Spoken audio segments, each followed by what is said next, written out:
ত্রয়োদশ জাতীয় সংসদ নির্বাচন শেষে এখন আলোচনার কেন্দ্রবিন্দুতে বাংলাদেশ জামায়াত ইসলামী নেতৃত্বাধীন ১১ দলীয় জোটের ভবিষ্যৎ ভূমিকা। নির্বাচন পরবর্তী পরিস্থিতিতে জোটকে সংসদে শক্তিশালী বিরোধী দল হিসেবে রূপ দেওয়ার উদ্যোগ নিয়েছে জামায়াত। দলটির নির্বাহী কমিটির বৈঠকে এ বিষয়ে প্রাথমিক সিদ্ধান্ত হয়েছে বলে জানা গেছে।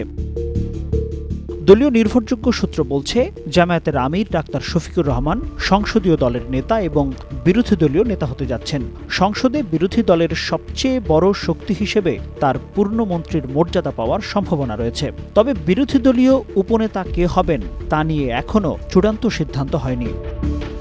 উপনেতা হিসেবে আলোচনায় রয়েছেন এনসিপির আহ্বায়ক নাহিদ ইসলাম। পাশাপাশি জামায়াতের ভেতর থেকেও কয়েকজন শীর্ষ নেতার নাম ঘুরছে এই তালিকায়। তাদের মধ্যে রয়েছেন অধ্যাপক মুজিবুর রহমান, এটিএম আজহারুল ইসলাম এবং ডাক্তার সৈয়দ আবদুল্লাহ মোহাম্মদ তাহের।